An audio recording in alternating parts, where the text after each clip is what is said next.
CreepyCorner stories. Hey everyone, welcome back to CreepyCorner stories. You know, diving into the dark web is always risky, but sharing these stories with you makes it worth it. I'm curious, where are you watching this from right now? Let me know in the comments below. I've noticed that these kinds of stories hit differently depending on where you are. It might even make the experience a little creepier. So, tell me, are you watching from the safety of your home or somewhere less secure? When the government decided to turn our town into a reservoir, they told us it was to help generate energy. They didn't told us what they were trying to drown, and I found on the deep web. Okay, I know how this sounds. I promise, I'm not crazy. But if you stick with me, you'll understand why I can't sleep at night anymore. I grew up in a small town in Pennsylvania, one of those places no one ever hears about unless something bad happens. We had a Walmart, a McDonald's, a couple of gas stations, and not much else. Life was quiet, too quiet, until the government showed up. It started with rumors. They're turning the whole place into a reservoir. They're kicking everyone out. It's for energy production. Nobody knew what was actually going on, but the letters came soon enough. Eminent domain. We had 6 months to pack up and leave. Compensation. Barely enough to start over. My family moved to Pittsburgh, but I couldn't stop thinking about home. Why did they really flood our town? It wasn't big enough to be a game changer for power. Something wasn't adding up. And then, a few months ago, I found something I shouldn't have. I've always been into weird internet rabbit holes, urban legends, conspiracy theories, missing person cases. But this was different. I was on Reddit one night, scrolling through r/NOSLEEP, when I saw a post with a title that made my stomach drop. They flooded my town too. I know why. It wasn't about energy. The post was from some burner account with a random string of numbers as the username. It didn't have many upvotes, but when I clicked on it, my whole body went cold. The guy was describing the exact same thing that had happened to my town. Eminent domain, the government coming in overnight, everyone forced out. But then it got worse. He said his town wasn't just gone, it was buried. He wrote about how, after the flood, people started seeing things in the water. Shapes, shadows, things that shouldn't be there.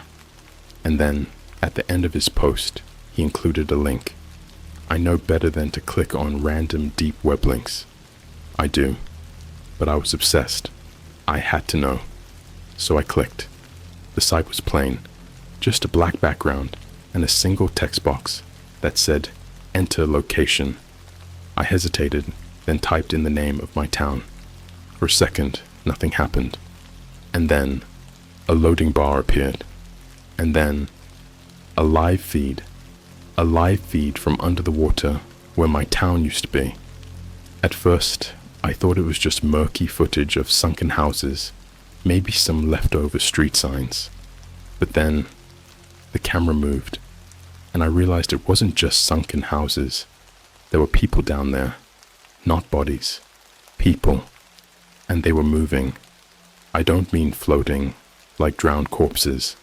I mean walking, standing in the dark, waterlogged streets, their faces swollen and pale, their eyes black as the abyss around them. And then one of them turned and looked directly at the camera and smiled. That was the moment my screen glitched. The site crashed. My laptop froze, forcing me to hard reset it. When I got back online, the post on Reddit was gone, like it had never existed. I barely slept that night. I kept telling myself, it was some elaborate hoax, a sick joke. But deep down, I knew better. Because when I checked my browser history the next morning, the link was still there. And when I clicked on it, it led to a 404 error. But not just any 404 error. There was a message at the bottom of the screen, in small, flickering text. Stop looking. I should have stopped. I should have let it go. But I didn't.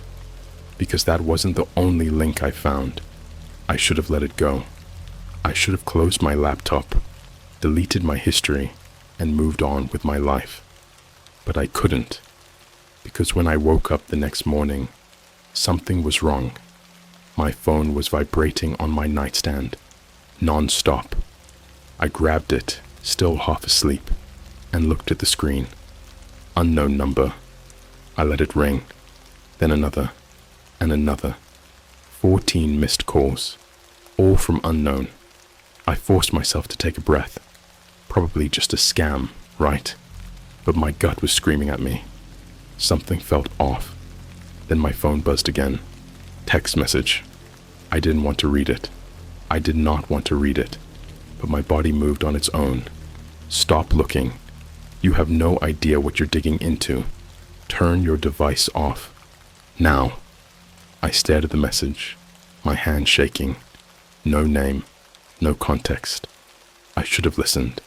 I should have thrown my phone into the nearest river and pretended none of this had happened. Instead, I made the worst mistake of my life. I texted back. Who is this? 3 dots appeared immediately. Someone was already typing. I waited. Seconds stretched into an eternity. And then, you've already seen him. They've already seen you. I felt sick. I dropped my phone, my whole body ice cold. What the hell did that mean? And then I heard it. A thud. Right outside my window. I live on the 2nd floor. There's no balcony, no ledge. Nothing. I turned, my heart pounding so loud I thought I was going to pass out.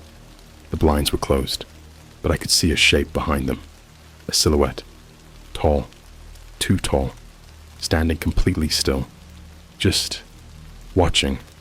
I couldn't move. I couldn't breathe. Then, slowly, so slowly, the shape pressed against the window. The glass didn't shake. There was no sound. But I saw it. The imprint. A hand. Long fingers splayed against the glass. I don't remember grabbing my baseball bat, but suddenly it was in my hands. I sprinted to the window and yanked the blinds open. Nothing. Just the street below. The same empty road. No one there. Except for the footprints. Dark, wet footprints smeared across the glass. Like someone or something had been standing there, dripping, watching me. I stepped back, my throat tight. This wasn't possible. And then my phone buzzed again. I turned, barely able to look. Another text. Do you understand now? You need to stop. I didn't respond. I just stood there, shaken, because I knew. I knew it wasn't a scam. It wasn't a prank. Something saw me when I clicked that link. Something that wasn't supposed to exist. And then I made my second mistake. I didn't stop, because deep down, past the fear, past the nausea, I needed to know more. So I did what any idiot in my position would do. I went back to my laptop. The video. The original link was dead, but I knew the internet. Nothing ever really disappears. I spent hours digging, using back-end archive sites, Tor browsers, VPNs, until finally I found a cached version of the site. The text box was still there. Enter location. I typed my town's name again. For a moment, nothing happened. Then, the feed came back, and this time, it was worse. The camera was in the same place, deep beneath the reservoir where my town used to be. The water was thick, dark, too dark. but I could see the buildings, the old diner, the gas station, the remains of my childhood, and the people. Only, they weren't just standing there anymore. They were moving, hundreds of them, dragging themselves through the murky streets, their limbs jerky, stiff, some of them missing pieces, arms, legs, whole chunks of flesh just gone. But they kept moving. Then the camera shifted, and I saw their faces, bloated, pale, eyes black and gaping, mouths hanging open like they were trying to scream, but couldn't. And the worst part? I recognized them. I knew these people. I went to school with them. They worked at the grocery store, the library, the gas station. They were my neighbors, my friends, my family. And then, the screen glitched. The feed cut to black for a few seconds. When it came back, the camera had moved. It was closer now, closer to the people. Number, not people. Things. Their skin was splitting, peeling away like it had been underwater for too long. Some of them didn't even have faces anymore, just gaping holes where their features should have been. And then I saw the worst part. One of the things, was looking directly into the camera, at me. Its mouth stretched wide in a way that wasn't human, a grin. And then, in a single jerky motion, it raised one swollen hand and pointed straight at me. I slammed my laptop shut, my breathing ragged. My heart felt like it was going to explode. And then, a noise, a wet, slithering drip behind me. I turned and froze. There was a puddle on my floor, a dark, wet puddle, like someone had been standing there, like something had just left. And on my phone screen, a final text, one that made my stomach drop into a bottomless pit. You shouldn't have looked. Now they know where you are. Then my phone died. Not shut off. Died. Like the battery had been ripped from it. And outside my window, in the reflection of the dark glass, I saw something standing right behind me. And then the lights went out. When the lights went out, I knew I was going to die. I could feel it. Something in the room with me. Something standing just beyond the edge of the darkness. I was frozen. My breathing stopped. My body refused to move. And then, drip. A wet, slithering drip. Somewhere behind me. I wanted to run. I wanted to scream. But I didn't. Because I knew. If I moved, it would move. So I stood there, waiting, my ears straining for any sound in the suffocating silence. And then, I heard it. Breathing. Not normal breathing. Not human. Ragged. Shallow. Wet. Like lungs filled with water. I squeezed my eyes shut, every muscle in my body screaming for me to move, to run, to do something. But I couldn't, because the sound was getting closer. And then, a hand slid onto my shoulder. I felt it. Ice cold. Fingers too long. Skin soft and bloated, like something that had been rotting underwater for weeks. I choked on a scream, my entire body locking up in pure animal terror. And then I felt it lean in, a mouth pressed against my ear. I could smell it, rot, waterlogged flesh, something old and dead and wrong. And then it spoke, a voice like a drowned whisper. You shouldn't have looked. That's when the lights came back on. I spun around, swinging my bat, but there was nothing there. Only my empty room, only the wet, glistening footprints leading from my window to where I was standing, and my laptop, which was open again and playing something new. The second video, I didn't click anything. I didn't touch it, but the screen was already playing a new feed, not from under the water this time, from outside my house, the street. The camera was moving, creeping closer to my building. The footage was grainy, choppy, like it was being filmed on some old broken camera. But I could see my window. And then the screen jerked. Something was crawling up the side of the building. Not climbing, crawling. A shape. Thin, pale, drenched. Its limbs bent the wrong way, fingers digging into the wall like wet, rotting claws. And then it stopped, right outside my window, right where the footprints had appeared. The camera zoomed in, and I saw its face, or what was left of it. Skin peeled back in long curling strips, lips ripped away, exposing a grin that stretched too far. Its eyes, black, empty, but staring directly into the camera. And then it moved. It turned and looked straight at me from inside my screen. The video froze.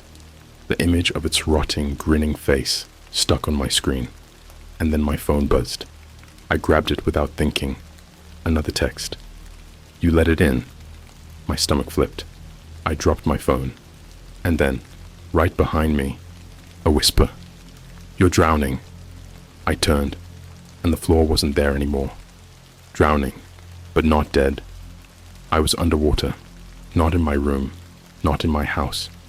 I was under the reservoir. The town, my town, was still there. The buildings stood like skeletons in the deep.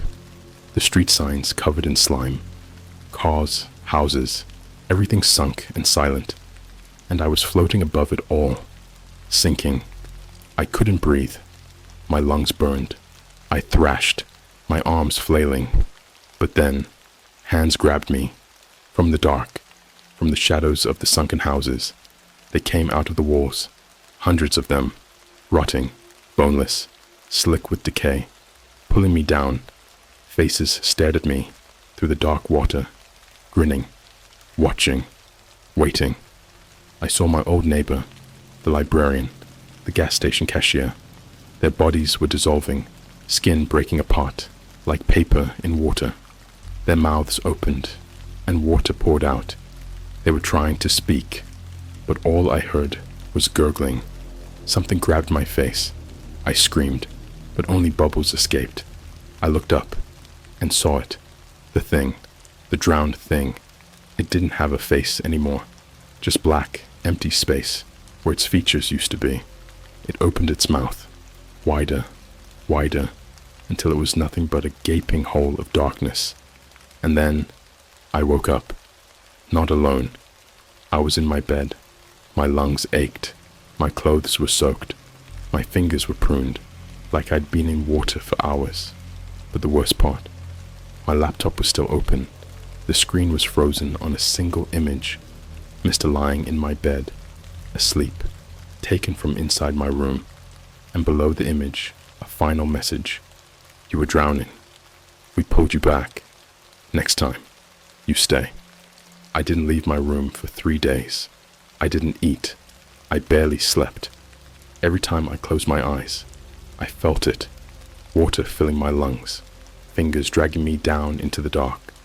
And the worst part, I could still smell it. That thick, rotting, damp stench, like something old, something dead, something that had been soaked in decay for too long. It was in my clothes, in my sheets, in my skin. But the worst was the screen. The image never changed. It was still there. A frozen frame of me sleeping, taken from inside my room. I tried shutting the laptop, unplugging it. Nothing worked. The image wouldn't go away. But that wasn't the worst part. The worst part was that every time I looked at it, it was different. At first, I thought I was imagining it. But then I started noticing the details. My body was in the same position. My blankets hadn't moved, but the shadows were wrong. The closet door, it was open, just a crack, but I knew it had been closed before. I knew. I stared at the screen, my breath caught in my throat. I turned to look at my actual closet. It was still closed, but in the image, it was open. The next day, it got worse. The image updated again. I was still in bed, still sleeping, But now, the closet door was wider, open just enough to see inside, just enough to see that there was something in there. Not a shape, not a face, just wet, like something dripping, like something had just crawled out of the water and was waiting in the dark. I shut the laptop. I threw it across the room, but I didn't check the closet. I couldn't, because I already knew if I opened it, it would be there. Not just a dream. By the fourth night, I was a wreck. My head felt foggy, like I hadn't been awake in days. Every time I blinked, I saw that place. The reservoir, the rotting bodies pulling me down, the grinning things staring up from the depths. And the worst part, I couldn't tell what was real anymore. I started waking up soaked, my bed drenched, my clothes dripping wet. The first time, I thought I had sweat through my sheets. The second time, I checked the ceiling for leaks. The third time, I smelled my hands. They smelled like lake water, like something foul and stagnant, like the reservoir. I felt sick. Something was happening to me. Something was pulling me back. That night, I barely slept. I lay in bed, staring at the closet. I kept telling myself I wouldn't check my laptop, but at 3:12 a.m., I did, and I regret it more than anything. The third video. The image had changed again. This time, I wasn't alone. I was still sleeping in my bed, but there was something standing over me. Not a shadow, not a trick of the light. Something real, something wet. It stood right next to me, tall, thin, its skin pale and peeling. Its mouth was stretched into that impossible grin, and its hand was on my face, fingers digging into my skin, like it was holding me down, like it was waiting for me to wake up. I stopped breathing, my whole body locked up, and then the screen glitched. For the first time, the image moved. It wasn't a still frame anymore. It was a live feed, and the thing in the image, it started turning its head, slowly, south slowly, turning to look directly at the camera, turning to look directly at me. Its mouth moved, stretching, splitting, and then the audio kicked in, a drowned whisper. You were never supposed to leave. I slammed the laptop shut. I ran. I didn't grab my phone. I didn't grab my keys. I just ran, out of my apartment, into the street, barefoot. It was raining. The pavement was slick. My breath came in ragged gasps, my lungs burning. But I didn't stop, because when I glanced back, the door was still open, and there was something standing in the doorway, not chasing me, just watching, like it knew, like it was waiting, the return. I don't remember how I got there. I don't remember buying a ticket, getting on a bus, but somehow I ended up back in Pennsylvania, back at the reservoir. I stood at the edge of the water, my body shaking. The town was still down there. I could feel it. The people, the things, they were waiting. I stepped forward, my bare feet sinking into the mud. The water lapped at the shore, dark and endless. And then, a ripple. Something moving beneath the surface. Something coming up. I should have run, but I couldn't, because I heard it. A voice from the water. A voice I knew. Come back. I choked on a breath, my hands shaking, because the voice, it was my mother's. My mother, who had drowned in the flood. My mother, whose body had never been found, and she was calling me home. The water split open. A hand rose from the depths, dripping, rotting, reaching, and before I could stop myself, I stepped forward. I don't remember stepping into the water. I remember standing at the edge. I remember the voice, my mother's voice, and then darkness, a crushing ice-cold black that swallowed me whole. The descent. I wasn't floating. I wasn't swimming. I was falling deeper and deeper into the abyss, the weight of the water pressing against my skull, my chest, my eyes. I tried to kick, tried to move, but I couldn't. I was paralyzed. My limbs were not my own. Something was pulling me down. I opened my mouth to scream, but water poured in, choking me, filling my lungs with something thick and rancid and wrong. And then the lights came on. Not real lights, not the sun, something else, a glow from beneath me. And for the first time, I saw it. I saw what they had tried to drown. The town that never died. My town wasn't just underwater. It was alive. The houses, the streets, the buildings, they weren't just standing. They were breathing. The walls twitched. The windows blinked. The pavement moved, pulsing like flesh. And the people, oh God, the people, they were still there. Not dead, not alive, just stuck. They floated through the streets like puppets on invisible strings.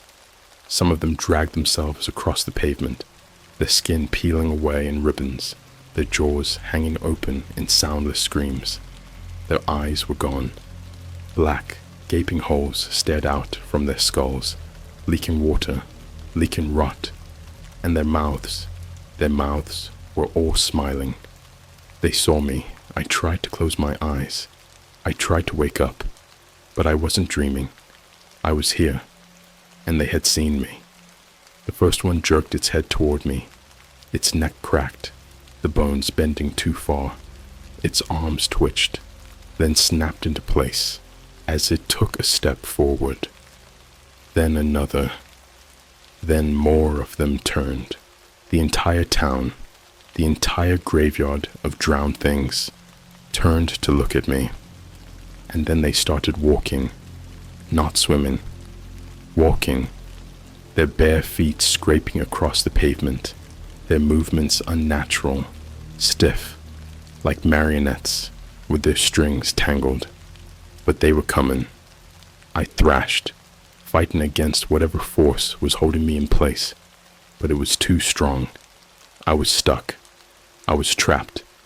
And then they started whispering, hundreds of voices at once, bubbling, gurgling. I couldn't understand them at first. And then I did. You were never supposed to leave. You were always one of us. Come home. I tried to scream, but my lungs were already full of water. And then I saw her, my mother, or what was left of her. She wasn't floating like the others. She was standing in front of my old house. Her skin was pale and splitting, her arms too long, her fingers shredded down to the bone. Her hair floated around her head like a cloud of dead weeds. And when she turned to face me, I saw what they had done to her. Her face was half gone. The water had peeled away the skin, the muscle, the lips, leaving nothing but a skull with two black pits for eyes. But she was still smiling. And then she spoke. No water, no gurgling, no whispering, just her voice, clear, sharp, cold. I never left. Then she lunged, her hands wrapped around my throat, her fingers sinking into my skin, into my bones, pulling me down, down, down. I fought. I kicked. I clawed at her face, her arms, her body, but she wouldn't let go. And then she whispered the last words I ever heard from her, the last words before everything went black. You shouldn't have left me behind. Waking up, I woke up on the shore, gasping, choking, vomiting water. The sky was gray, the air was cold, and the reservoir was still. No ripples, no shapes, no mother. But my hands were pruned. My fingernails were black with rot. And when I turned my head, I saw them. Footprints. Wet, dark footprints leading out of the water, leading toward me. And then I heard it. A whisper. Behind me. Close. Too close. You left us, but we never left you. And when I turned, They were there.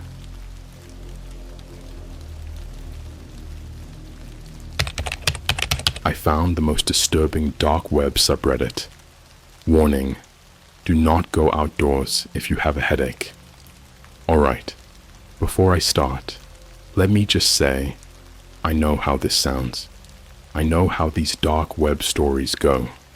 Some idiot goes digging where they shouldn't, finds something so scary, and now they're here, warning everyone not to do what they did. But listen, I swear this isn't one of those made-up stories. This happened, and if you ever come across a subreddit called r/headache protocol, do not click on it. I guess I should explain. So, I was on Reddit late one night, doing what I always do, scrolling through r/askreddit, watching drama unfold on r/amithiashole, and eventually diving into the weirder corners of the site. You know those random creepy subs, like the ones that are too small to be well known, but just big enough to have an active community. That's where I was. I was browsing r/deep web experiences, looking for dumb horror stories to pass the time, when I saw a post with a title that felt wrong. Does anyone else hear knocking when they have a headache? I clicked on it. The user, u/throwaway989 something, had written this long post about how every time they got a headache, they heard knocking sounds outside their window. Sometimes it was slow, like a polite tap. Other times it was frantic, like someone trying to break in. They described this in such detail that I started to feel uneasy. But the worst part, the comments. Most of them weren't normal responses like, "That's creepy," or "Maybe you have a sinus issue." Nope. The comments were dead serious. Do not go outside. Ignore it. It will leave. If the knocking continues after 3 a.m., put salt at your door. I was half convinced it was some dumb RRG or Creepypasta experiment. But then I saw one comment with an odd link. It just said r/headache protocol.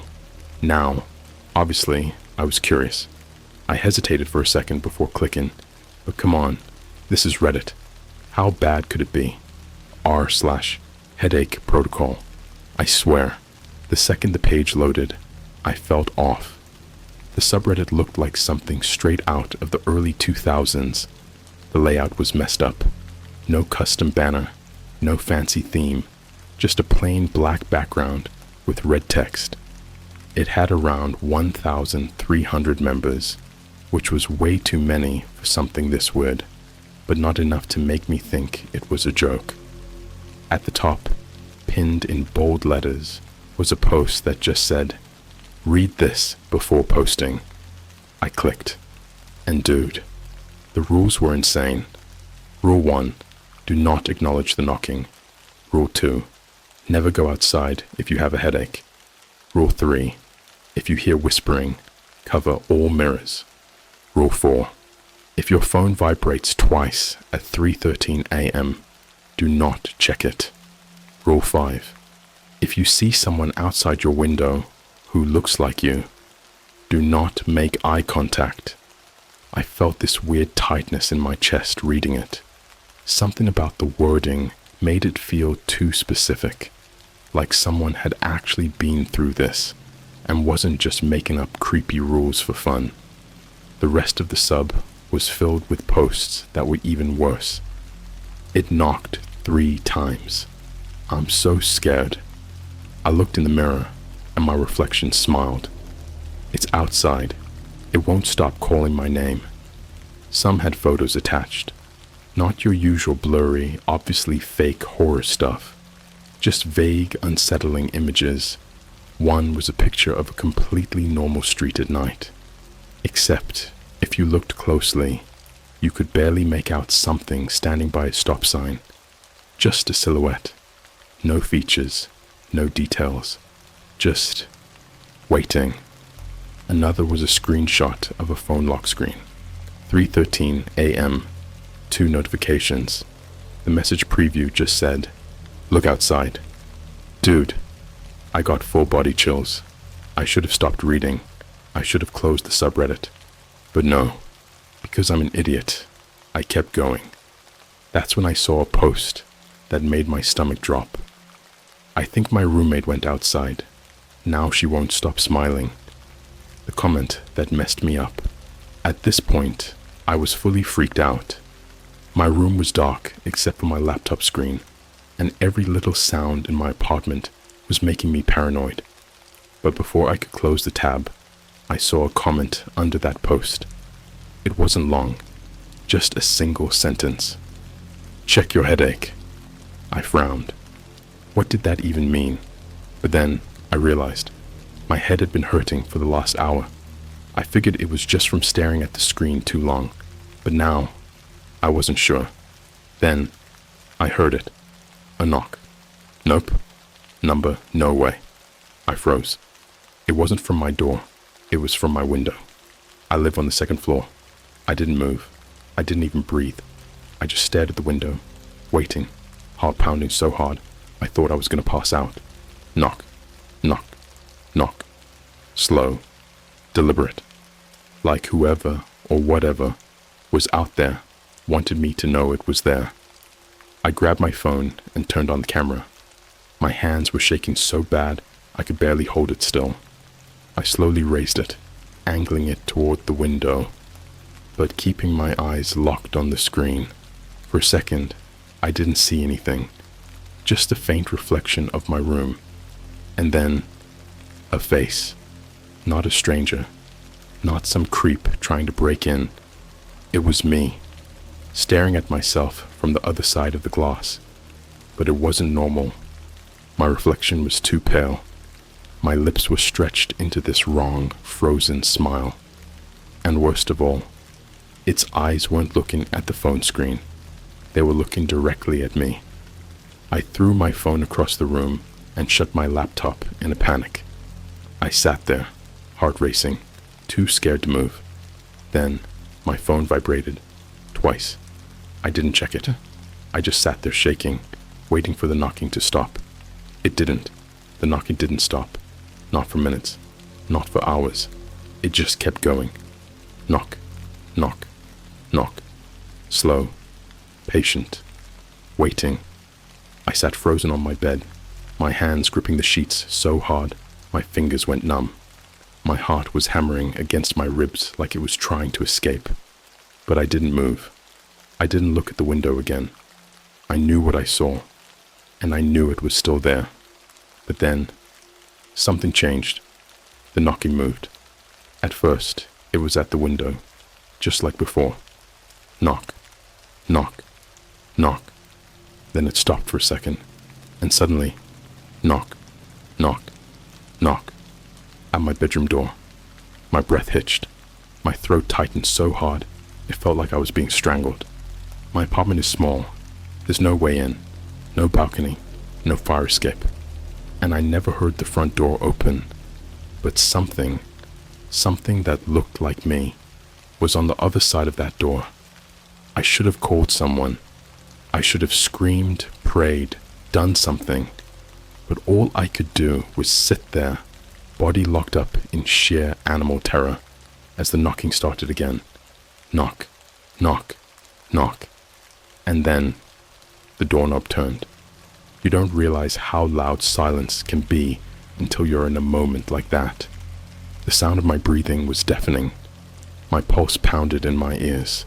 The tiny creaks of the apartment settling felt like gunshots. And over it all, the quiet click, click, click of the doorknob, twisting back and forth, as if whatever was out there was testing it, seeing if it was locked. Thank God I locked it. I stared at the door, my entire body screaming at me not to make a sound. And then, in the darkness, I heard it, the first word. It came in a whisper, my voice, but wrong, too low, too hollow, like someone was speaking through a busted radio. Let me in. I bit my lips so hard I tasted blood. It's okay. The handle turned again, harder this time. The door rattled. "I just want to show you something." I felt like I was going to throw up. It wasn't just the words. It was the way it spoke. Like it didn't fully understand how to mimic human speech. The rhythm was off. The pauses were in the wrong places, like someone had been studying conversations and was trying to recreate them. I didn't answer. I didn't move. And then it laughed. I have never heard a sound like that in my life. It wasn't a chuckle. It wasn't even a psychotic cackle. It was like static trying to be laughter, like someone splicing together TV noise to form something close to a human voice, but just barely missing the mark. Then came the worst part. It spoke again. "You looked at me." My stomach caved in on itself. My head started spinning. It knew. It knew I had seen it. "That means I can come inside." The lock clicked. I lost it. I lunged forward, grabbed the desk chair, and shoved it under the doorknob as hard as I could. The moment I did, the thing outside started slamming against the door. Not knocking, pounding, bang, bang, bang. The whole door frame shook. The walls trembled. I backed up, nearly tripping over my own feet, heart slamming against my ribs like a jackhammer. I had no weapon, no plan. I was just waiting for the moment that thing finally broke in. And then, the knocking stopped. Silence. I stood there shaking, staring at the door. My whole body was waiting for the next sound. But there was nothing. No whispers, no laughter. Just nothing. I stayed like that for hours. My muscles locked up so bad I couldn't feel my legs anymore.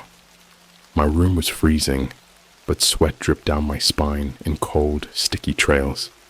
I never fell asleep. I just stood there, staring at the door, waiting. The sun rose. And finally, I heard my neighbor's door open. The moment I heard movement outside, I threw my door open and bolted out of my apartment. The morning after. I don't even remember getting to my friend Ryan's place. All I remember is that I showed up at his door at 6 a.m., looking like I had just crawled out of a grave. Ryan took one look at me and was like, "Dude, what the hell happened to you?" I couldn't answer right away. My mouth was dry. My head felt like it was full of static. But after I chugged half a bottle of water, I told him everything. Ryan wasn't laughing anymore. "Wait, you're serious?" he said. I just stared at him. He rubbed his face, shaking his head. "That's not normal." "No shit." Then he asked me something that made my stomach drop. "Did you check your phone?" I hadn't. I pulled it out with shaking hands, unlocking the screen. There were 2 notifications from an unknown number, both from 3:13 a.m. First message, "You shouldn't have looked." Second message, "Next time, open the door." I nearly dropped the phone. My whole body felt ice cold. Ryan grabbed my arm. "Dude, you're not going back there." I didn't argue. I crashed at his place that night, and the next night, and the next. But here's the thing. It didn't stop. The third night at Ryan's, I woke up with the worst headache of my life. It felt like my skull was splitting open. My ears were ringing. My vision was blurry. And then, knock, knock, knock, at the window. We were on the 9th floor. I didn't move. The knocking stopped. Then my phone vibrated twice. I didn't check it. Ryan was still asleep. I lay there, heart hammering, watching the window until the sun came up. When I finally checked my phone, there was one notification from the unknown number. Just one word. Soon. The 4th night, I woke up with blood in my mouth, I must have been biting my tongue in my sleep, because when I sat up, I felt something warm and coppery drip down my chin. My heart was already pounding before I even remembered why I was so terrified. Then, as if the universe wanted to remind me, my phone buzzed twice. I didn't check it. I wiped the blood off my face with my sleeve, swallowing the urge to scream. My head was pounding, the kind of headache that makes your vision blur, makes your heartbeat feel too loud in your skull. It felt wrong, not like a normal migraine, like something was inside my head, crawling, burrowing, gnawing at my brain. I didn't move for a long time. My hands were gripping the sheets so tight my nails had cut into my palms, and all I could do was sit there, waiting. Then, right on cue, knock, knock, knock, slow, deliberate, almost amused. This time, it wasn't at the window. It was from inside the apartment. I felt like my entire body had turned to stone. Knock, knock, knock. It wasn't coming from the front door. It wasn't coming from the bathroom or the closet. It was coming from Ryan's bedroom. I turned my head so slowly, I thought my neck was going to snap. His door was slightly open, just a sliver of darkness where the whole light didn't reach. Something was in there with him. My whole body screamed at me to run, to wake him up. But something deep, deep in my gut told me, do not speak, do not move, do not let it know you're awake. I heard breathing, low, wet, like something was trying to learn how to inhale and exhale. Then something moved, not footsteps, not shifting fabric. It was like bone scraping against wood, a slow, deliberate dragging sound. The door opened wider, and then I saw it. Ryan was asleep. His face was turned toward the wall, blankets pulled up to his shoulders. But he wasn't alone. There was something standing over him, and it looked just like me, but not right. Its skin was too pale. The way it breathed, the way its shoulders rose and fell, it was exaggerated, too controlled, like someone trying to mimic a movement without fully understanding it. And its hands, long fingers, twitching at its sides, curled slightly like they weren't sure what to do. And then it turned its head, not slowly, not naturally, snapped, like a broken marionette, like its neck wasn't made of bone, but something loose and unhinged. It looked right at me, its lips stretched back, not a smile, too wide, too stiff, more like a mask being pulled too tight. It raised one hand, and then it knocked on Ryan's forehead. Knock, knock, knock. I almost screamed. My body lurched forward before I could even think. I was running, sprinting toward his room, my pulse roaring in my ears like white noise. But the second I got through the door, it was gone. Ryan jolted awake, his eyes wide, panicked. He must have heard me running. What the fuck, dude? I couldn't speak. My whole body was shaking, breath coming in short, ragged gasps. I saw it. I know I did. And then Ryan's expression changed. He frowned. Dude, your nose is bleeding. I touched my face. Blood, warm, sticky, smeared across my upper lip. And then I felt it. A deep, sharp pain at the base of my skull, like something had been burrowing there, leaving behind a trail of cold static. I winced, gripping my head. Ryan sat up, rubbing his face. Jesus, dude. You look like you're gonna pass out. What's going on?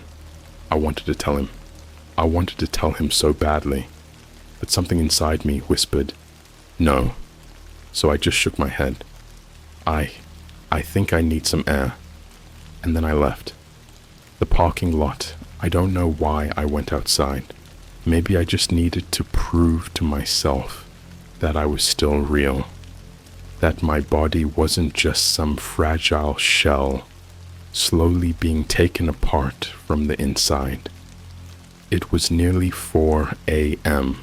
The sky was deep black, the streetlights buzzing faintly. Ryan's apartment complex wasn't in a busy area, just rows of identical buildings, empty parking lots, a single flickering neon sign in the distance. It felt wrongly quiet, and then I noticed it. At the far end of the parking lot, beneath a flickering light, was a person, standing completely still. I squinted, my headache pulsing behind my eyes. The figure was tall, unnaturally tall. Their arms hung limply at their sides, too long, too thin. Their head was slightly tilted, like they were listening. And then, in the dim light, I saw their face. It was mine. My entire body went cold. I took a step back, heart slamming against my ribs. And the figure, it moved. Not like a person, not like a thing with bones. It shifted, like a glitch. 1 second, it was standing at the edge of the lot. The next, closer, 10 feet closer. I turned and ran. The escape that never happened.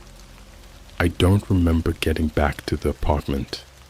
I just remember the sound of my feet slamming against the pavement, my lungs burning, my vision swimming from the migraine drilling into my skull.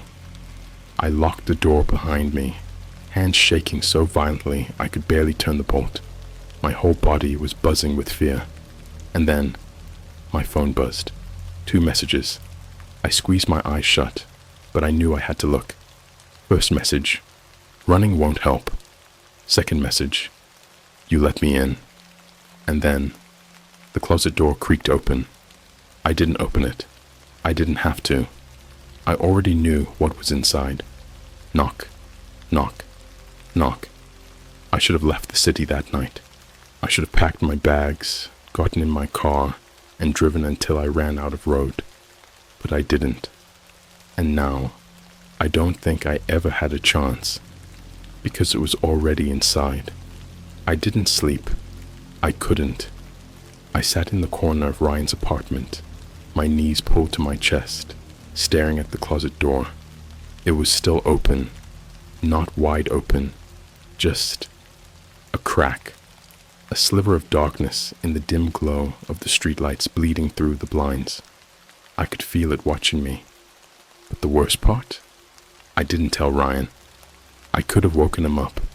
I could have screamed, begged him to help me. But something inside me whispered not to.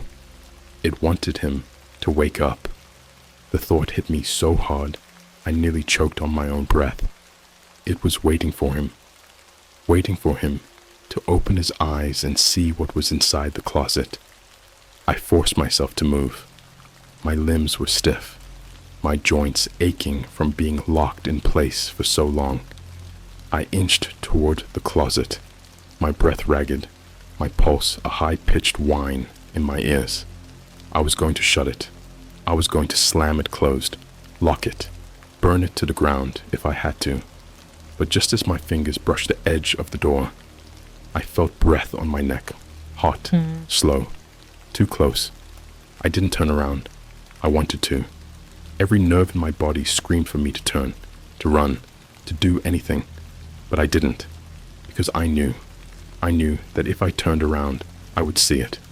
Mr. Standen inches away, smiling. The smell of something rotten. Morning came. Ryan was still asleep. He didn't hear the knocking. He didn't hear the whispers. He didn't wake up when I crawled into the bathroom and vomited up something black and foul-smelling, my stomach twisting like it was full of glass. When I looked into the toilet, it wasn't just vomit.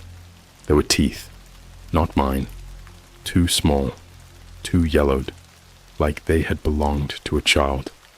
I stared at them, my whole body cold, my skin crawling with something wet and slimy that wasn't really there. I flushed them. I don't know why. I couldn't look at them anymore. My hands were shaking as I grabbed the edge of the sink, steadying myself. I felt wrong, hollow, like something had been taken out of me during the night, replaced with something else. I forced myself to look up, and the moment I did, my reflection blinked. But I didn't. I froze. My breath hitched in my throat, my chest locking up. I stepped back. It didn't. My stomach turned to ice. I watched, paralyzed, as my reflection stared back at me with that same too wide frozen grin. Then, slowly, it raised one hand and knocked on the glass. Knock, knock, knock. I stumbled back, my hips slamming into the wall. I wasn't dreaming. I wasn't hallucinating. I was awake, and it was real. My reflection tilted its head, its mouth stretched open, and then it spoke. But the voice didn't come from the mirror. It came from behind me. Let me out. I ran, nowhere left to run. I don't know how I made it to my car. 1 second, I was in Ryan's apartment, and the next, I was speeding down an empty highway, my knuckles white against the wheel. I didn't have a plan. I didn't know where I was going. I just needed to be anywhere but there. But the further I drove, the worse it got. The headache. It was worse than before. So much worse. It felt like something was splitting my skull open from the inside, digging its way out, and then he walks away. If you wake up with a headache and you hear knocking, you were already chosen. You just don't know it yet.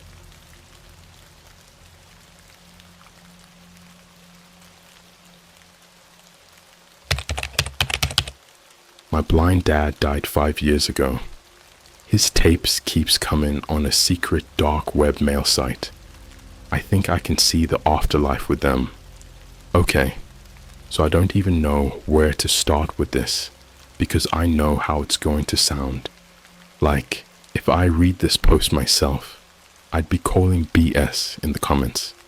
But I swear, everything I'm about to tell you is real, or at least it's happening to me. For context, my dad was blind, not from birth, but he lost his sight when he was 28 after a bad accident at a construction site. A metal rod snapped and shot straight into his left eye. The doctors tried to save his right one, but infection spread, and boom, total darkness for the rest of his life. He never let it stop him though. He adapted crazy fast, learned how to use a cane, and even got into recording audio journals. He always said, "If I can't see the world, I'll hear it." That stuck with me. But here's the part where things get weird. My dad died 5 years ago. Heart attack. Sudden. I barely had time to process it before we were picking out caskets. His audio journals? Gone. He had them stored on these old cassette tapes. But when I went through his stuff, they weren't there. I figured he tossed them before he died. Fast forward to 2 weeks ago. I got an email from a site I didn't recognize. The sender had no name, just a subject line that read, "Your father's voice still lingers." Now, I don't usually mess with weird emails, but this one, it felt personal. So, stupidly, I clicked the link inside. It took me to some old school forum, think 90s internet, black background, yellow text, super cryptic. The page was called Hollow Echoes, which, yeah, totally not sketchy at all. There was only one post, no author name, just a title that made my stomach drop. Archive of SH, Journal Number 1. SH were my dad's initials. I stared at the screen for a solid 5 minutes before I finally clicked the link. It took me to a download page with a single .wav file. Against all better judgment, I downloaded it, and that's when I heard his voice. It was him, my dad. His voice, clear as day, speaking into what sounded like an old recorder. June 7th, 2017. I had the dream again. the one where I can see. I felt my whole body freeze. 2017. That was a year before he died. I wake up, and I'm not blind. I see the walls, the floor, the door. But there's something wrong. The walls are breathing. My dad always had nightmares, but this one, it felt different. He sounded genuinely scared. There's a door at the end of the room. It shouldn't be there. It wasn't there before. I walk to it. I open it. There was static, then a deep, slow breath. I wish I hadn't. I shut the file off. My hands were shaking. I hadn't heard my dad's voice in years, and now, suddenly, a random dark website was sending me his lost recordings. I didn't sleep that night. The next day, another email came. New archive available. Another tape. I downloaded it without thinking. This time, he sounded worse. Shaky. Afraid. Like he had seen something he wasn't supposed to. July 2nd, 2017. The dream is getting worse. The door is closer now. It's watching me. What the hell did that even mean? Tonight, I heard something whisper my name from behind it. I don't know if I'm asleep anymore. Static. Then a voice in the background. Not my dad's. A faint, rasping whisper that barely rose above the static. He's listening. I slammed my laptop shut so hard, I thought I cracked the screen. My stomach felt like it was full of ice. That wasn't my dad. That was something else. And then I realized something that made my skin crawl. The tapes weren't recorded in 2017. They were being made right now. My dad was dead. So who the hell was making these tapes? I didn't sleep after listening to the second tape. I just sat there in the dark, staring at my laptop like it was some kind of cursed object. My dad had been dead for 5 years. There was no way in hell he was still recording these tapes. But someone was. And that voice at the end, that whisper, it knew I was listening. The next morning, I did something stupid. I went back to the Hollow Echoes site. Another tape had been uploaded. Same format, same cold clinical file name. Archive of SH, journal number 3. I clicked it, downloaded it. When I pressed play, I almost dropped my coffee. It wasn't just my dad this time. There was something else. August 14th, 2017. The door is open now. His voice was shaking. I could hear his breath, ragged and uneven, like he had been running. I can see, but I wish I couldn't. A long pause. Then something moved in the background. A rustling sound, like bare feet sliding across a tiled floor. He's in the room with me. Then static, and a second voice. This one didn't whisper. It spoke. Say it. My dad's breathing turned shallow, like he was trying not to cry. I could hear the sound of something wet, dripping. I don't want to. The second voice let out a low, wheezing laugh. Say it. There was a shuffling noise, and suddenly my dad let out this guttural, choked gasp, like he was being strangled, or worse, like something had grabbed him. And then, in this tiny, broken whisper, my dad spoke again. He can see me now. The file cut off. I sat there, completely frozen. My heartbeat was so loud I could hear it in my ears. The way my dad said those words, he can see me now. It didn't sound like a statement. It sounded like a warning. I reached out and closed the laptop with shaking hands. I needed air. I needed to get the hell out of my apartment. I ended up at a Starbucks, sitting at a window seat with a coffee I didn't even touch. My brain was looping that tape, replaying that last line over and over again. Who was he? What did my dad see? And why did I feel like something was watching me now? I glanced around the cafe, suddenly paranoid. The girl behind the counter was on her phone. An old guy in the corner was reading a newspaper. A couple sat near the door, laughing at something on Instagram. Normal. Everything looked normal, but it didn't feel normal. And then my phone buzzed. New email. Hollow echoes. My hands clenched into fists. I didn't want to open it. I really didn't. But my curiosity, or maybe my fear, was stronger. The message was short. No subject line. Just a single sentence. We see through borrowed eyes. I slammed my phone onto the table so hard the screen flickered. The couple near the door looked up. I forced a smile, grabbed my stuff, and bolted out of there. That night, I locked every door and window in my apartment, checked twice, 3 times.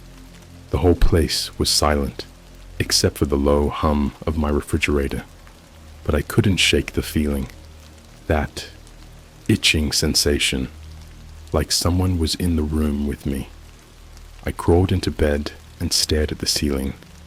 Every shadow in the corner looked too dark. Every creak of the floorboards made my breath catch. I pulled the covers up to my chin, suddenly feeling way too exposed. I must have dozed off at some point, because the next thing I remember was waking up to the sound of my phone buzzing. A call. No caller ID. I swallowed hard and answered. Hello? At first there was nothing, just static. Then a voice. He can see you now. I threw my phone across the room. It hit the wall and slid to the floor. Screen cracked. My heart was hammering so hard it hurt. I didn't sleep the rest of the night. The next morning, I made a decision. I needed proof that I wasn't losing my mind. So I went back to Hollow Echoes. Another tape was waiting. I didn't download this one. I streamed it directly from the site. My dad's voice came through the speakers, weak and trembling. September 3rd, 2017. I shouldn't have opened the door. I shouldn't have looked. A deep, ragged breath. He doesn't have a face. Just hollow eyes, empty sockets. A distant thumping sound, like something was knocking on a wall. Slow, rhythmic. He's getting closer. Then the voice changed. Not my dad's. Not the deep, rasping one from before. A new one. Low. Inhuman. Your son is listening. I ripped the headphones off and threw them across the room. That was it. I was done. I slammed the laptop shut and shoved it under my bed, like that would somehow erase what I just heard. But the sound didn't stop. A knock. From my closet. Slow. Rhythmic. I stopped breathing. Knock. Knock. Knock. I didn't move. I couldn't. The air in the room felt heavy, thick, like I was sinking into the mattress. My chest ached. And then the doorknob turned. I was out of my bed before I even knew what I was doing, bolting for the light switch. I flicked it on, flooding the room with light. The closet door was wide open. Inside, my clothes hung neatly, swaying slightly from my sudden movement. Nothing else. No one inside. But the feeling in the room was wrong, like something had been there, like something had just stepped back into the shadows. And then I saw it, my laptop screen. It was on. The file was still playing. A deep, slow breath crackled through the speakers. And then, one final whisper. Don't turn around. I ran. I grabbed my keys and sprinted out of my apartment, barefoot and in my pajamas. I didn't stop until I was in my car, doors locked, shaking so hard I could barely get the engine to start. I drove. I don't even remember where I was going. I just needed to get away. I didn't go back home that night. And when I checked my email in the morning, there was another message waiting for me. No subject line, no text, just an attachment, a video file. I don't know if I have the nerve to open it, but I think I have to. I sat in my car for hours, just staring at my phone, at the email, at that goddamn attachment. The file name was simple. C.MP4. That was it. No explanation. No sender. Just those 3 letters. Like a command. C.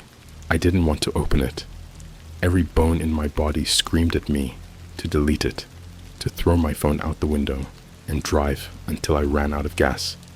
But I couldn't, because I knew, deep down, that whatever was happening wasn't going to stop, not unless I understood. So, I tapped the file. The video started. At first, it was just blackness, like the camera was recording inside a pitch-dark room, but the audio, Jesus, I could hear breathing, slow, deep, like someone standing right next to the microphone. Then, a faint shuffling sound. Footsteps. The screen flickered. And suddenly, I was watching through my father's eyes. The camera moved like a first-person view, shaky and uncertain. I could see his hands in front of him, feeling the air. He was blind, but he was seeing, and he was inside a place that shouldn't exist. The walls pulsed like living flesh. Not brick, not wood, skin. They moved with each breath, slow and rhythmic. The floor beneath his feet was slick, wet. With what? I didn't want to know. He stumbled forward, his breathing ragged. "Where am I?" His voice, my dad's voice, was barely a whisper, but something answered. A knock. 3 of them, from inside the walls. The video glitched, and suddenly, the door was there. The same door he talked about in the tapes. The one that shouldn't be there. It wasn't made of wood or metal. It was made of bone. The surface was covered in deep, jagged scratches, like something had been trying to claw its way out, or in. I wanted to stop the video. I wanted to stop watching, but my hands wouldn't move. My whole body was locked in place, ice running through my veins, because my dad reached for the door handle.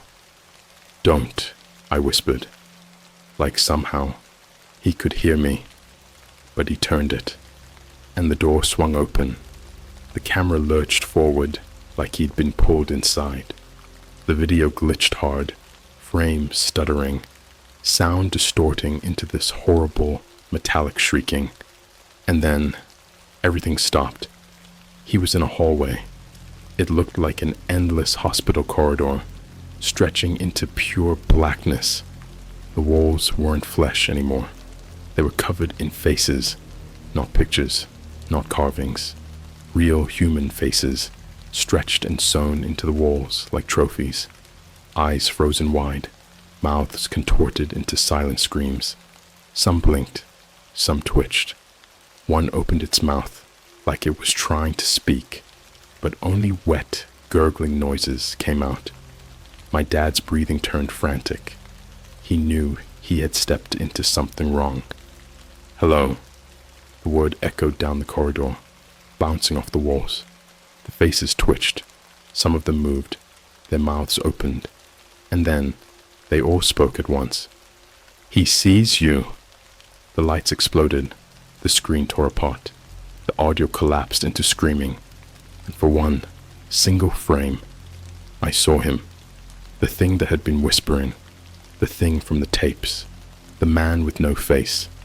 He stood at the end of the hallway, arms too long, fingers curling like knives. His body was distorted, stretched and wrong. He had no eyes, no mouth, just hollow pits where his face should be. And he was staring at me. Then the video cut to static. I dropped my phone. It clattered to the car floor, still playing. The last sound on the tape was my dad's voice. Software broken. I shouldn't have looked. The screen went black, and then my phone buzzed. Another email. My stomach clenched so hard I thought I was going to throw up. I picked up the phone, my hands shaking so badly I could barely hold it. The email had no text, just a single attachment, a photo. I clicked it, and my world collapsed. It was me, a photo of me, sitting in my car, right now, taken from outside the driver's side window. My breath caught in my throat. My body turned to ice. I didn't want to look. I didn't want to turn my head, but I did. And outside the window, standing inches away from the glass, was a face with no eyes. I don't remember what happened next. I think I screamed. I think I slammed my foot on the gas. The next thing I knew, I was on the highway, going 90 miles an hour, hands so tight on the wheel, my knuckles turned white. I drove until the sun came up, until my gas tank was nearly empty, until my body stopped shaking. When I finally pulled over, my phone was still in my lap. I stared at the screen, at that photo, but the picture was gone, deleted, like it had never been there. But I knew what I saw, and now I think I know the truth. My dad didn't die from a heart attack. He saw something he wasn't supposed to, and now, so have I. I don't remember checking into the motel.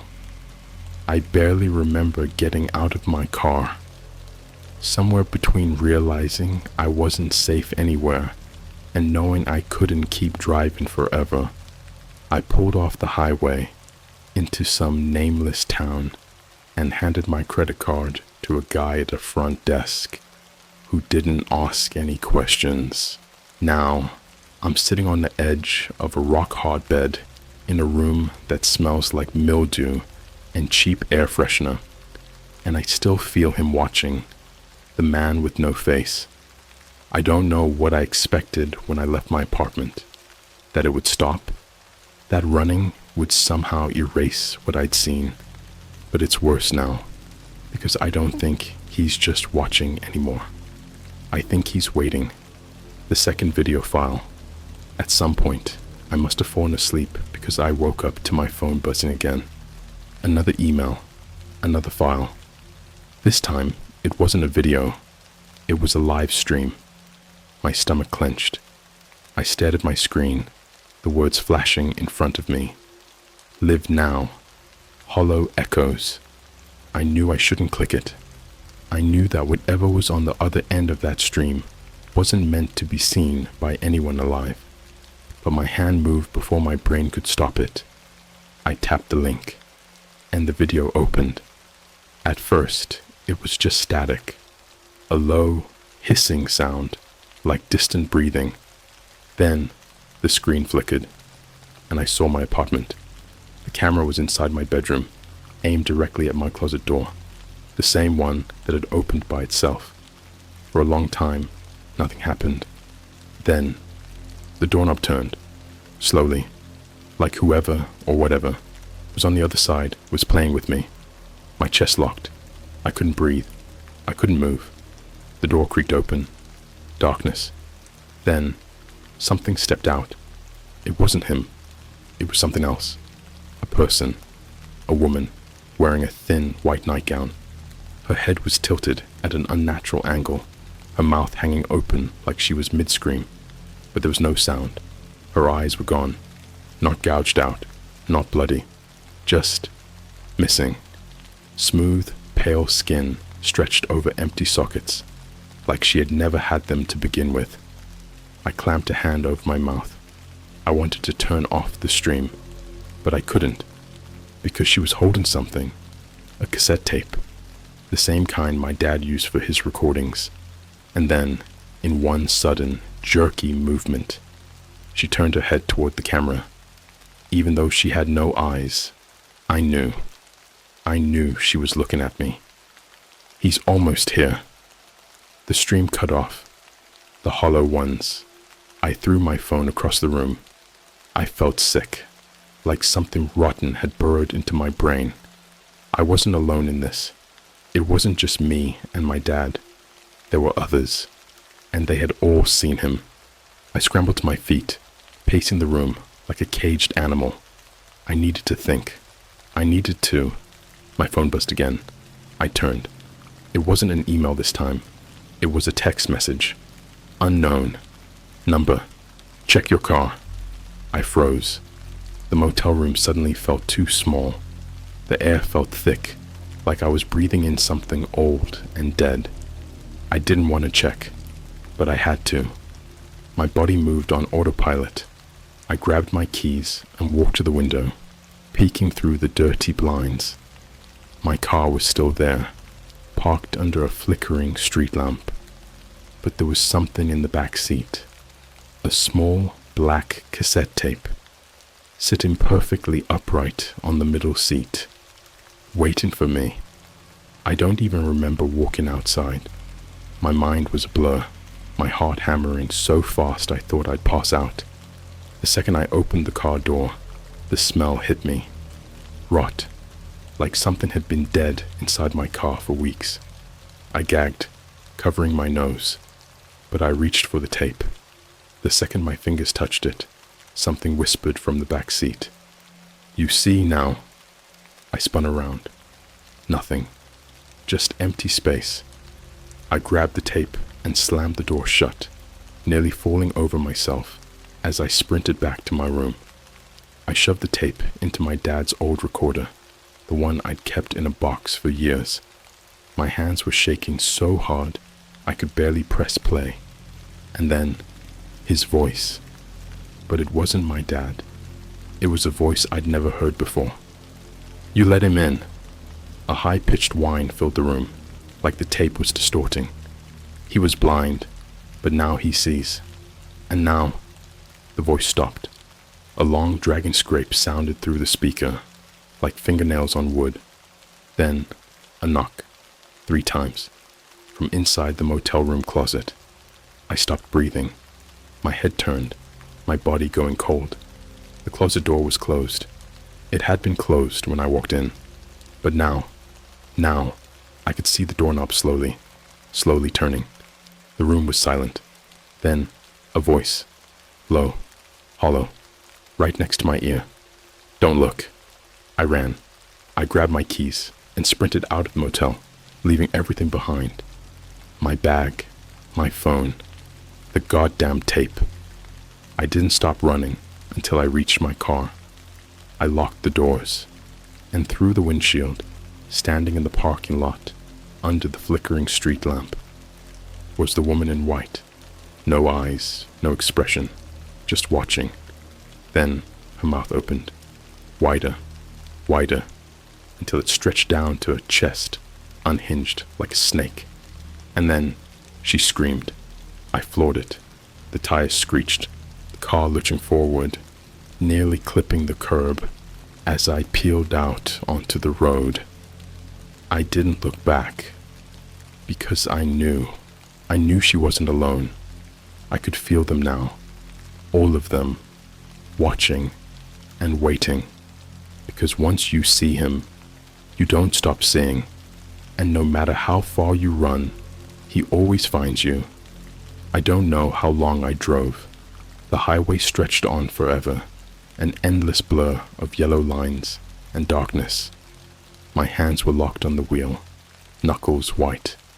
I kept my foot on the gas, kept my eyes forward. I didn't check my mirrors.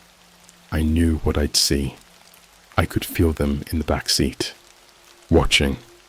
I don't know where I am now. Some shitty roadside diner off a 2-lane road in the middle of nowhere. The neon sign out front buzzes like a dying insect. The only other car in the parking lot is rusted and abandoned, its tires slashed. I don't care. I just need to sit, to breathe.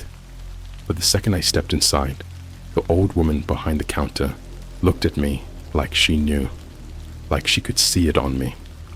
You let him in, didn't you? My whole body locked up. The diner was empty. Just me, her, and a single flickering bulb. The air smelled like burnt coffee and something old. You should leave, she said.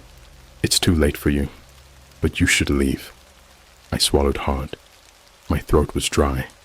I wanted to ask what she meant, but I didn't have to, because the jukebox in the corner, the one that hadn't been working when I walked in, clicked on. A cassette tape had been loaded inside, and then my dad's voice. This is my last recording. The old woman didn't react. She just stared, unmoving, her fingers wrapped tight around a chipped coffee mug. The recording continued. I know now. I know what's waiting on the other side of the door. A low, staticky breath. I can't run anymore. He's already inside me. My stomach twisted. I felt sick. He's not a man. He never was. He's...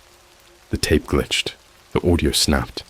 And in that brief second of distortion, I heard it. Not my dad's voice. Something beneath it. A sound I can't even describe. Like bones bending the wrong way. Like a mouth that wasn't meant to speak trying to form words. Then, the audio cleared. They're coming. The hollow ones. They've always been here. Waiting. I stepped backward. The old woman grabbed my wrist. Her grip was like iron. I gasped, staring into her milky, cataract-covered eyes. Don't listen, she whispered. But I had to, because I knew. This was the last tape. They'll take your eyes first, my dad continued, because that's how he sees. Through borrowed sight, through stolen faces.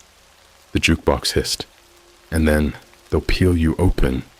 A sharp, wet sound, like skin splitting. I slammed my hands over my ears. I didn't want to hear this. I didn't want to know. But the words sank into me like teeth. The last thing you'll see is your own body, hollowed out, stretched wide. A new doorway for him to step through. A loud, snapping noise. And then, silence.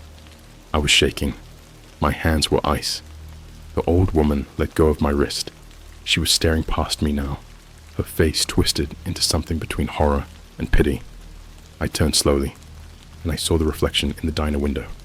A dark shape standing behind me. Tall, too thin, arms too long, and its face was mine. But the eyes were gone. Just two, hollow pits. And then, it smiled. The glass shattered, the lights exploded, and the world went dark. The end. I don't know where I am. I don't know if I'm even alive. But I can see now. God help me. I can see everything.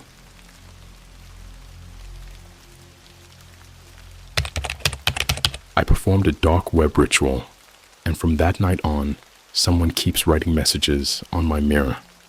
But I live alone? Alright, so before I even start, let me say this. I know I messed up. Like, badly.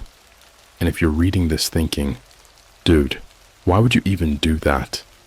Trust me, I've been asking myself the same thing every single night since it happened. But the truth is, I didn't think it would actually work. Let me back up. I'm a pretty normal guy. Early 20s, work a boring remote job, live in a one-bedroom apartment in Chicago. Nothing crazy. I spend way too much time online, scrolling through Reddit, watching horror YouTube videos, and diving into weird internet rabbit holes at 3 a.m. That's kind of how this all started. A few weeks ago, I was on Discord with some friends, and we got into this conversation about the dark web. You know, the whole hidden part of the internet where you can find anything thing. People always say it's dangerous, but we were just joking around, talking about those creepy YouTube videos where people buy mystery boxes or hire hitmen, which I'm 99% sure are fake.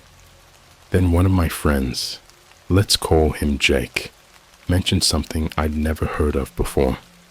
The Black Veil Ritual.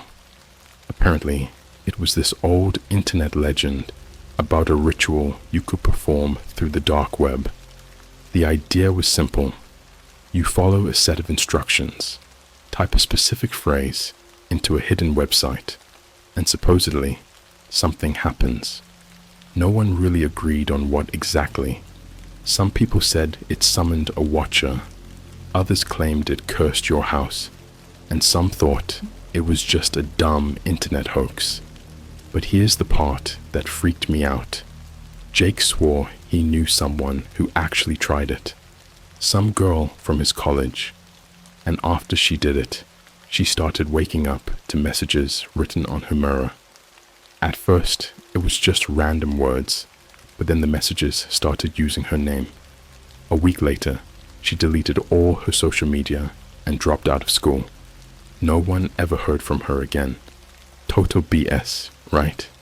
At least, that's what I thought. The setup. So obviously, being the dumbass I am, I decided to try it. Not because I actually believed in it, but because I was bored, and it sounded like a fun way to creep myself out. Plus, I was home alone for the weekend. My roommate was visiting his family. So I figured, why not? It took me a while, but I found the website. blackveil33.onion. No graphics, no ads, just a black screen with a blinking cursor. Below it, there was a single line of text. Enter your name to proceed. Now, I'm not gonna lie. At this point, I hesitated. It just felt off. Like, even though I was 99% sure it was some dumb prank site, something about the way the screen just waited for me felt wrong. But I did it anyway. I typed my name. For a second, nothing happened. Then, the text on the screen changed. Welcome, Daniel. Are you ready to see beyond the veil? I felt my stomach drop. How the hell did it know my name? Then I remembered, VPN or not, I was still on my own computer. Maybe it pulled my username from my browser somehow. Trying to shake it off, I typed, yes. The screen flashed. A new set of instructions appeared. To complete the ritual, you must follow these steps exactly. Turn off all the lights in your house. Place a mirror directly across from your bed. Light a single candle in front of the mirror. At exactly 3:33 a.m., look into the mirror and say the words, I open the veil, let them see me. I actually laughed out loud.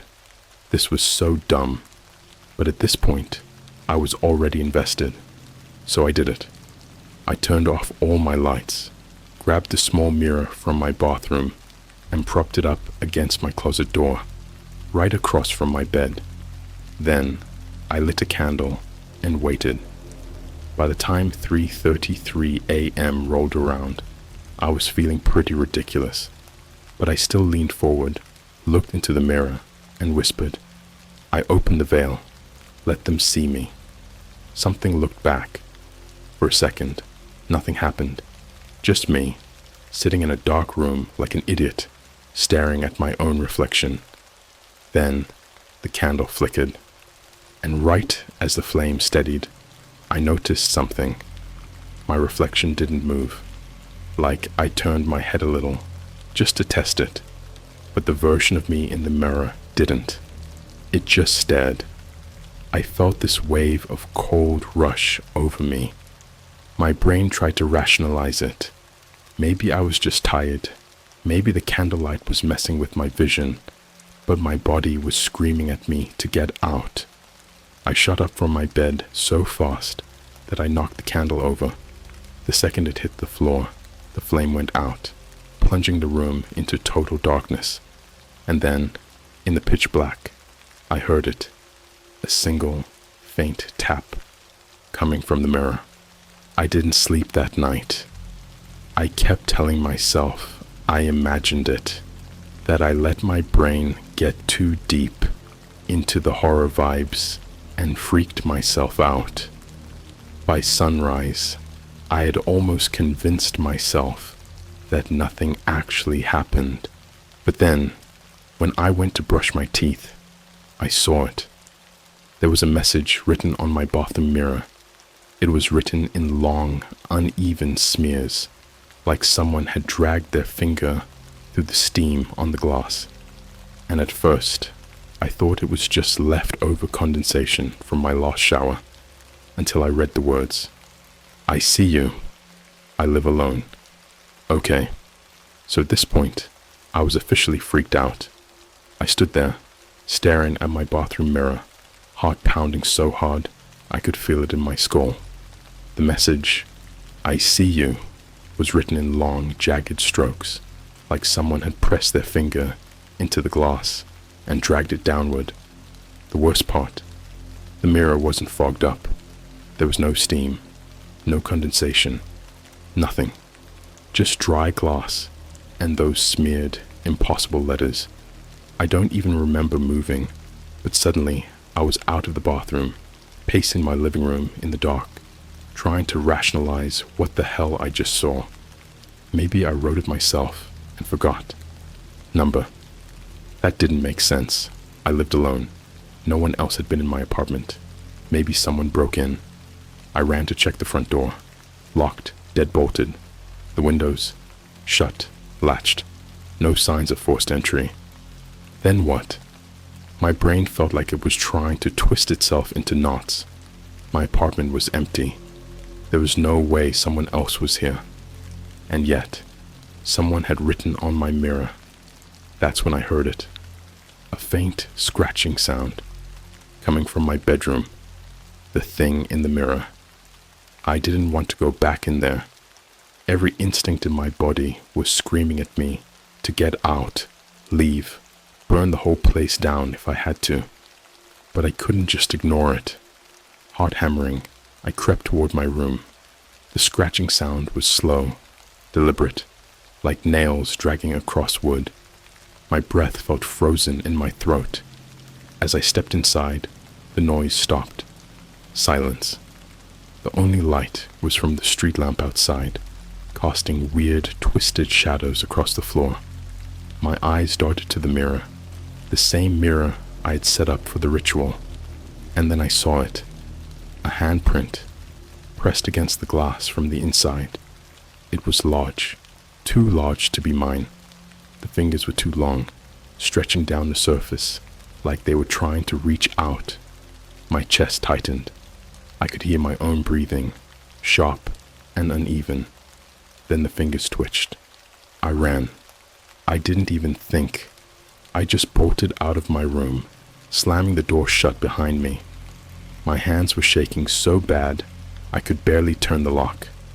For the next few hours, I sat on my couch, every light in my apartment turned on, phone clutched in my hands. I kept waiting for something else to happen, for another sound, another message, but nothing came. Eventually, exhaustion hit. My body felt heavy, my eyelids burning from staying up all night. I told myself I'd stay awake, but at some point, I must have passed out, and that was the worst mistake of my life. The man in the corner. I don't know what time it was when I woke up, but something felt wrong. You know that feeling when someone is staring at you? That suffocating weight, like a pair of invisible eyes pressing against your skin. I had that. Hard. My mouth was dry. My whole body was locked up with this primal, paralyzing terror. I didn't want to move. I didn't want to look. But I had to. My apartment was dark. Too dark. Like the kind of darkness that swallowed light instead of reflecting it. The street lamp outside was still on, but somehow my whole living room was drenched in this thick, unnatural blackness. And then I saw it. A shape, standing in the corner, half hidden in the shadows. At first, my brain refused to process it. It wasn't a person. It wasn't anything. Just a hole in the darkness, where something shouldn't be. But then it moved. I don't mean it walked. It just shifted. 1 second, it was in the corner. The next, it was a few feet closer, like it had skipped reality. I tried to scream, but my throat locked up. My body felt wrong, like something heavy was pressing down on my chest. I could barely breathe. Then the streetlight outside flickered, and for half a second I saw it clearly. It was me. Not just someone who looked like me. It was my face, my body, my exact reflection. But wrong. The eyes were all black, wide and empty. The mouth was stretched into this awful, unnatural grin. Lips cracked, like the skin had split from how hard it was smiling. It twitched again, jerking closer without moving its legs. And then, in the most disturbing, inhuman voice I've ever heard, it whispered, "Let me in." I woke up, but I wasn't alone. I must have blacked out, because the next thing I remember, I was in my bed. Not on the couch, not in the living room. In my bed. My heart stopped. I shot up, scrambling to grab my phone. 4:06 a.m. How the hell did I get here? That's when I noticed my bedroom mirror. The handprint was still there. Bigger now. Fingers stretched unnaturally long, as if whatever was inside had been pushing harder, and below it, written in smears of something dark and red, were 4 new words. "I'm almost through." I ran. I grabbed my keys, my wallet, and I ran out of my apartment barefoot, not caring that I was in nothing but sweatpants and a t-shirt. I didn't stop until I reached the 24-hour Starbucks down the street, where I sat in the corner, shaking until the sun came up. I couldn't go back. I wouldn't go back. But the worst part, when I finally worked up the courage to return later that morning, the message was gone. The mirror was clean. No handprint. No smears. Nothing. Like it had never been there at all. But I know what I saw. I know something is in there. And I think it's still watching me. I should have left. I should have packed a bag, found a cheap motel, or even just slept in my car. But the sick, stupid part of me kept whispering that it was just in my head, that maybe I was sleep deprived, hallucinating, letting my brain twist shadows into nightmares. That's the only reason I came back. But I wasn't alone anymore. The video. When I finally worked up the nerve to step back into my apartment, everything was normal. Too normal. The bathroom mirror, clean. The bedroom mirror, no handprint, no smeared writing. Even the air felt dead, like the whole place had been frozen in time while I was gone. I almost convinced myself that it really was all just a bad dream. Then I checked my phone. At first, I thought it had restarted while I was gone. The lock screen was blank, no notifications, no messages. But when I swiped to unlock it, I saw a new video sitting in my camera roll, timestamped 4:06 a.m., the exact time I woke up in my bed. My stomach twisted. My hands were shaking as I tapped on it. The screen went black for a few seconds. Then the video started. It was my bedroom, but the angle was all wrong. Too low, too still, like the camera was propped up on the floor. At first, nothing happened, just my empty room, dimly lit by the street lamp outside. Then the closet door creaked open. My breath locked in my throat. Something crawled out. I can't even describe the way it moved. It was jerky, unnatural, too fast, then too slow. Its limbs twitched and bent the wrong way, like its bones were shifting underneath the skin. Then it turned towards the camera. It was me, but not really. Its face was wrong, the eyes too big, the mouth stretched into this horrific, splitting grin. The skin around the lips was ripped, like it had been smiling too wide for too long. And then, it did something that made my entire body go cold. It crawled onto my bed. The real me, the one in the bed, sleeping, didn't react, didn't move. The thing leaned down, face inches from mine. Its lips moved, whispering something I couldn't hear. And then, in a single, inhuman motion, it turned its head completely upside down. The video cut out. I threw my phone across the room. I sat there shaking, barely able to breathe. My mind kept racing with one question. How did it record that? I checked my phone again, hoping, praying, that the video had somehow deleted itself, that maybe my brain had short-circuited and imagined the whole thing, but it was still there. And when I looked closer at the details, my blood turned to ice. The recording time? 3 minutes, 33 seconds, and the file name wasn't random numbers. It was my full name, the dead smile. I couldn't stay. I knew that now. Whatever I had let in through that stupid ritual, it wasn't just watching me anymore. It was becoming me. I started packing, stuffing random clothes, my laptop, my wallet into a duffel bag. I didn't care where I went, just far away from here. And that's when I heard it. A soft, wet clicking sound coming from the bathroom. I stopped. The air around me felt thick, heavy, like stepping into a room full of fog. Click, click, click. It wasn't a normal sound. It was too organic, too unnatural. I forced myself to move, forced myself to look. The bathroom was dark. The mirror above the sink reflected nothing but blackness. But the second I stepped closer, I saw it. Teeth. Dozens of them, stretching across the glass, grinning. Then, the whispering started.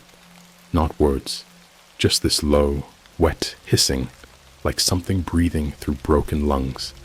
The teeth in the mirror moved, stretching wider, like whatever was behind the glass was laughing. And then, the light bulb exploded. I stumbled back, shards of glass raining down around me. The room plunged into complete darkness, and in the pitch black, something giggled. It knows my name. I ran. I didn't even grab my bag.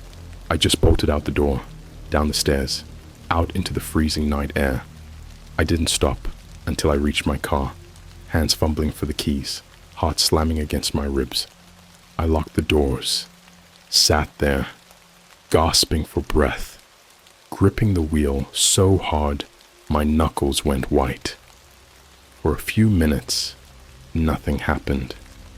Just silence. Then my phone buzzed. A single notification, a text from my own number. I see you. I dropped the phone like it had burned me. My whole body felt like it had turned to static. It wasn't just in my apartment anymore. It was in my phone. And then, as I sat there, shaking in the driver's seat, my headlights flickered. And in the rearview mirror, I saw myself smiling back. Only, I wasn't smiling. I should be dead. I don't mean that in some dramatic, woe is me kind of way. I mean that something else, something with my face, my voice, my goddamn soul, is trying to replace me. And I don't think I can stop it. The reflection that moves. I don't remember driving. I don't remember turning onto the highway or which exits I took. My body was running on pure instinct, hands locked on the wheel, white-knuckled, while my brain kept screaming at me to run. But it wasn't enough. No matter how far I went, it followed.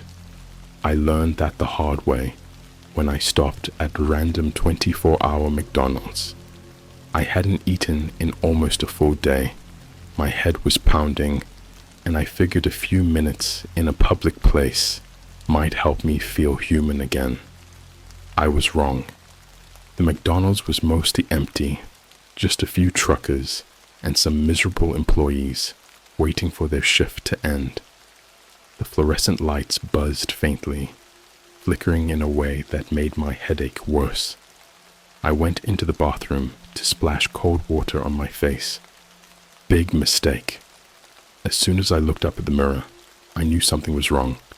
At first glance, I looked normal. dark circles under my eyes, pale, still shaking slightly. But then I blinked, and my reflection didn't.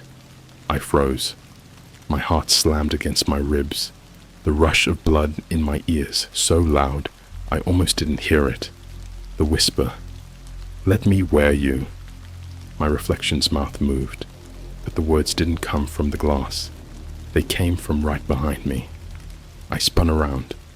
Nothing. The bathroom door was still shut. I was alone. But when I turned back, my reflection was grinning. Not a normal grin. Too wide, too stretched, too hungry. The corners of its mouth split open, ripped skin peeling back, showing teeth that weren't even teeth anymore. Just jagged, shattered shards of something wet and raw. I stumbled back, slamming into the stall door behind me. My reflection stayed where it was, staring, mouth still pulling apart, as if it was going to climb through the glass. I didn't think. I just ran, shoved out of the bathroom, past the confused McDonald's cashier, out into the freezing night air. I didn't stop until I was back in my car, hands shaking so hard I could barely get the key into the ignition. Then my phone buzzed. A new message from an unknown number. "Where are you going?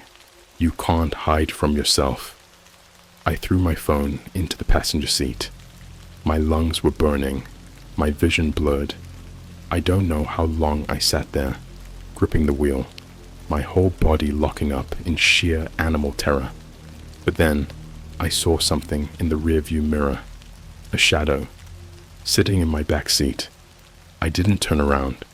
I couldn't, but I saw it move, saw its mouth open, and then, in a voice that sounded exactly like mine, it whispered, "Switch with me, the thing that wears my face." I don't remember driving away. 1 second, I was staring at that thing in the mirror. The next, I was speeding down an empty highway at 90 miles per hour, every muscle in my body screaming. But I knew one thing. I couldn't stop. I didn't know where I was going.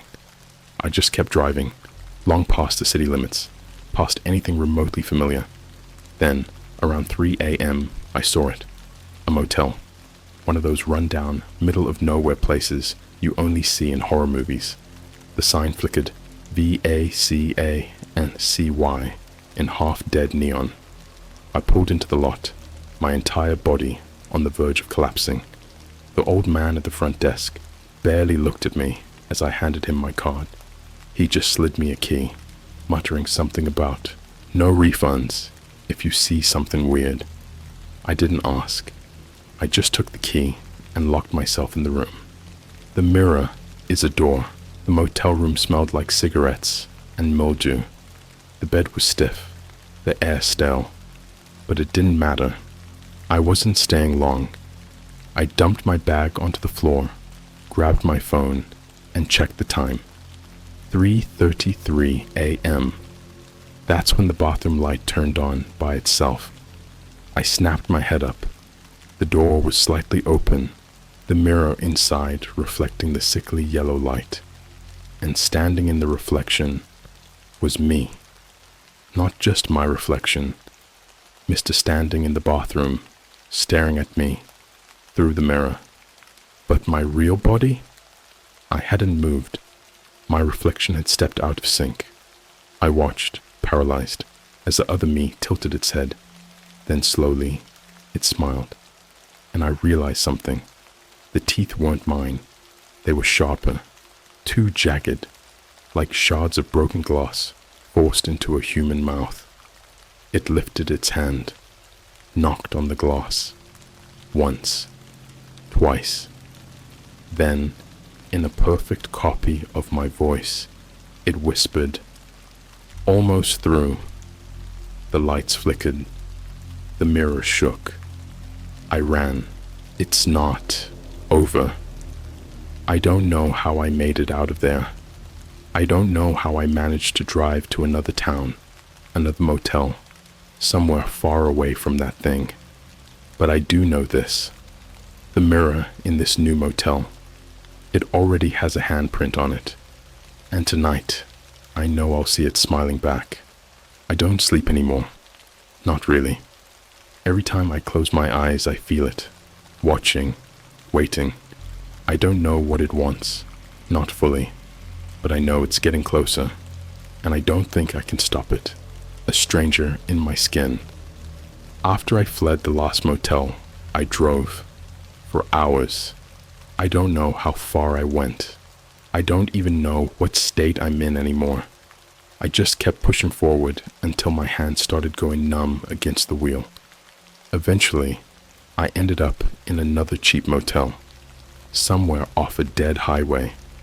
It's the kind of place that smells like mold and regret.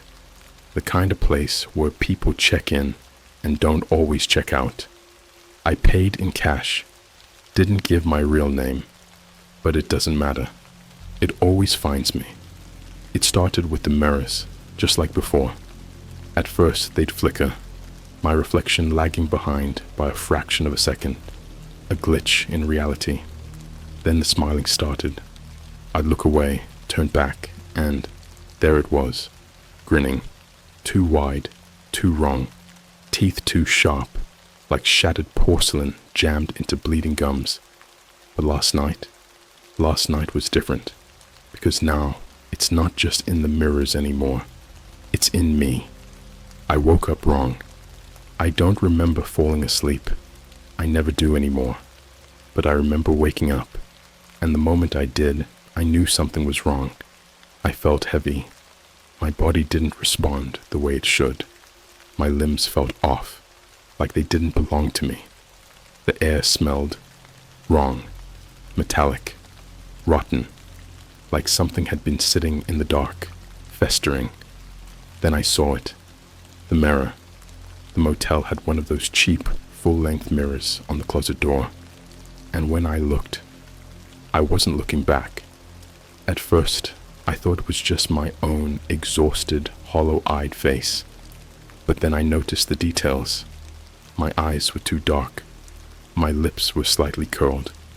And then, I blinked. But my reflection didn't. It stood up. I didn't. My reflection climbed out of bed, stretched its arms, rolling its neck like it was trying on a new body, like it was adjusting to wearing me. And then, it turned to face me, still grinning, and whispered, in my exact voice, "You're on the other side now. I'm not alone in here." I don't know how long I blacked out. When I woke up, I was standing in the middle of the motel room.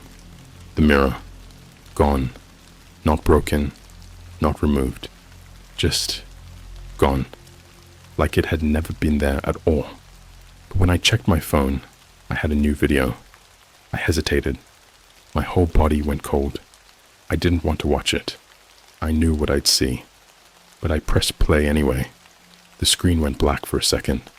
Then, it was me, sitting on the edge of the motel bed, staring directly at the camera. The eyes were wrong. Hollow, dark, black pits, endless and stretching. I watched, paralyzed, as a version of me on the screen smiled. Slow, deliberate. And then it spoke, but not in my voice. It was deeper, wetter, like something speaking through a mouthful of blood. "I like this skin." It lifted its hand, raised a single bony finger, and pointed at the screen, at me, and whispered, "You're next. I am not me anymore." I don't remember the rest of the night. All I know is that when I woke up, my hands were covered in dirt, like I had been digging. There were bruises on my arms, deep scratches down my neck. But the worst part? The thing that made my stomach claw its way up my throat. The motel mirror was back, and when I looked into it, it was still smiling. I wasn't, but the reflection was. I raised my arm, and it moved with me. No lag, no glitches, but that smile stayed, even when my real mouth wasn't moving. And then, in the quiet, in my own voice, I whispered, but I didn't mean to. I like the skin. And this time, I was the one saying it.